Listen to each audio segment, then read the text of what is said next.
We have a world that Isaiah pictured, a perfect world, where we took care of each other. We fell on hard times, there was somebody to pick us up and help us out. If you were hungry, somebody would feed you. If you were homeless, somebody would give you a place to stay. If you were cold, I'm sure they would have shared their fire with you. I remember Jesus saying, if someone asked for your coat, to give them your shirt too. A lot of those things, and it's a perfect world when they happen. And I think about it, it's really too bad that our own thoughts, our own greed, sometimes we even think our own set of self-preservation kicks in. Well, I'll take care of my family first. How many of us have said that? When I had 3 little kids at home, that's all I thought about.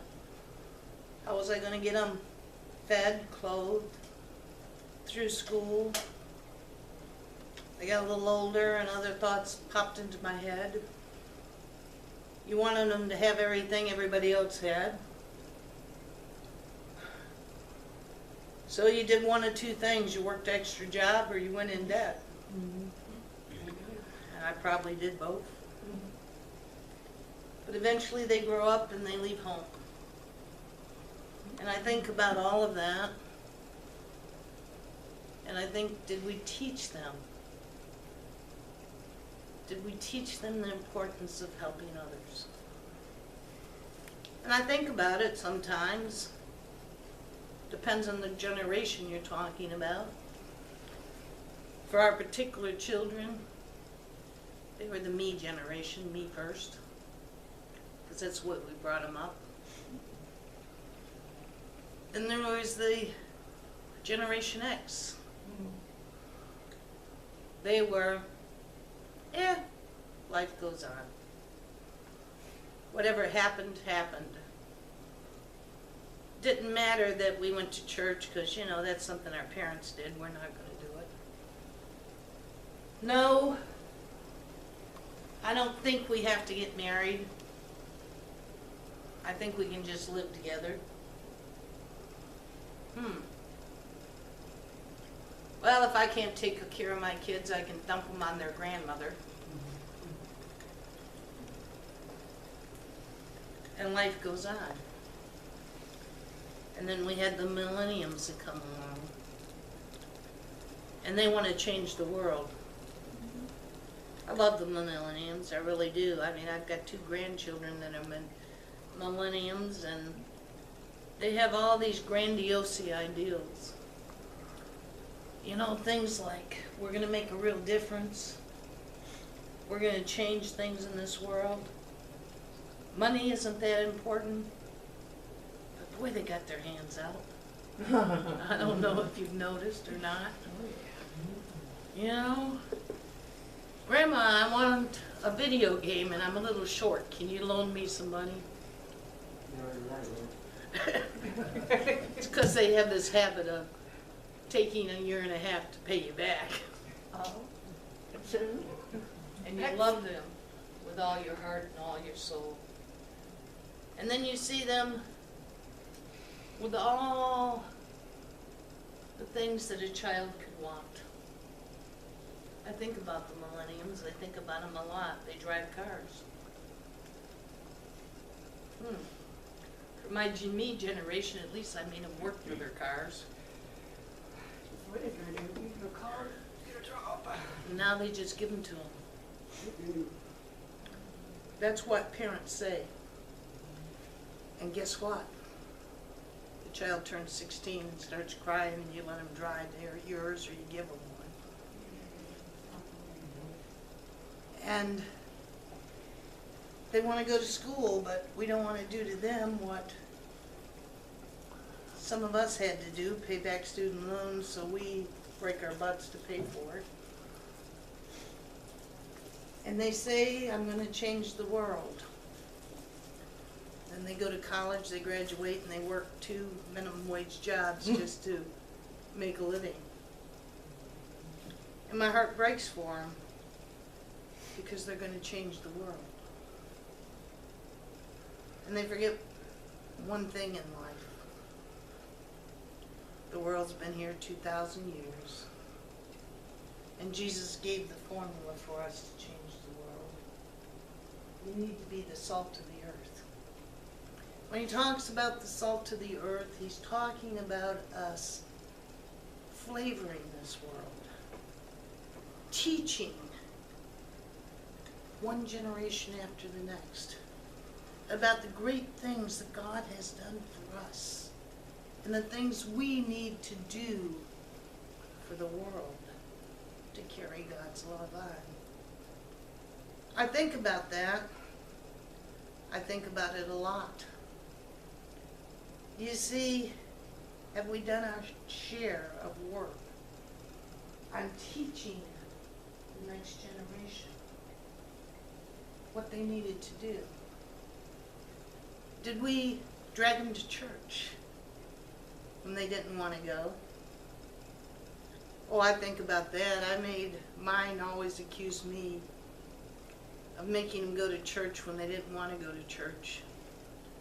But my rule was always this: you live in my house, you get up on Sunday morning and go to church with me. And I know at times they hated it. And now I see them going back to it. And I think,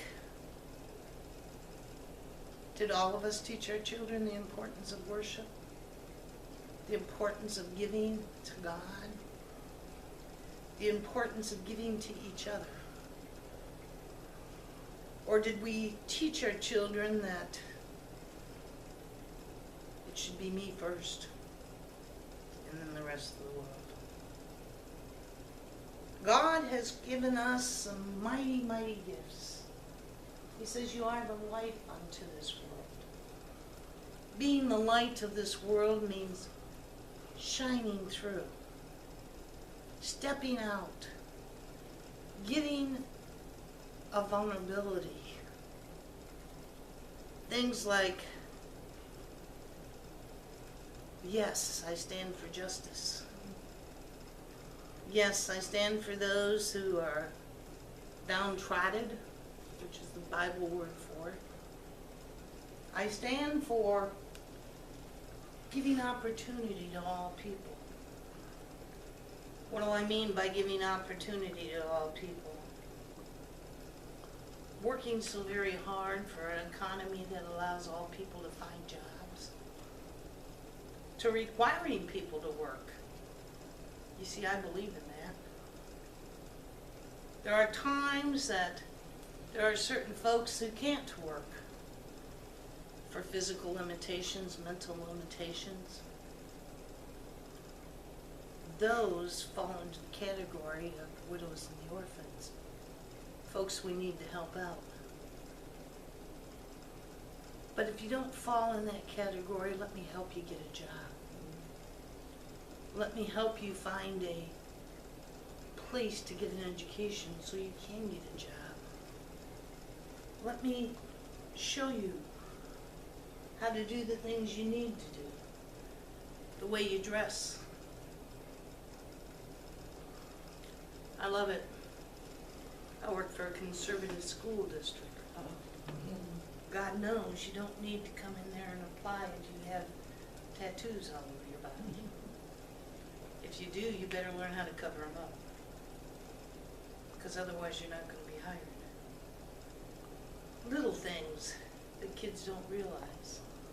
I believe in being an individual, I really do. I believe that you have a right to do to your body what you need to do to your body. But I also believe that we need to present ourselves as upright, good, honest people who do a good day's honest work for a good day's honest salary. Who present ourselves as people who respect who we are and respect to those that are around us. I loved my job down here for the school system because I didn't have to wear the pumps and the nylons and the suits I used to have to wear to work when I worked for the Big 8 or I worked for a resort company. They realized that I tore apart computers so I could wear blue jeans and a nice shirt. What a relief. But you better make sure that I made sure they were clean and pressed and they looked good and I went to work. Have we taught our young people that? How to be a light unto this world? My grandson, I'm always fussing at, get a haircut. You look more like my granddaughter than my grandson. Maybe it's not right, because he has a right to look the way he wants. But I keep thinking, you're getting older and you need to learn these things.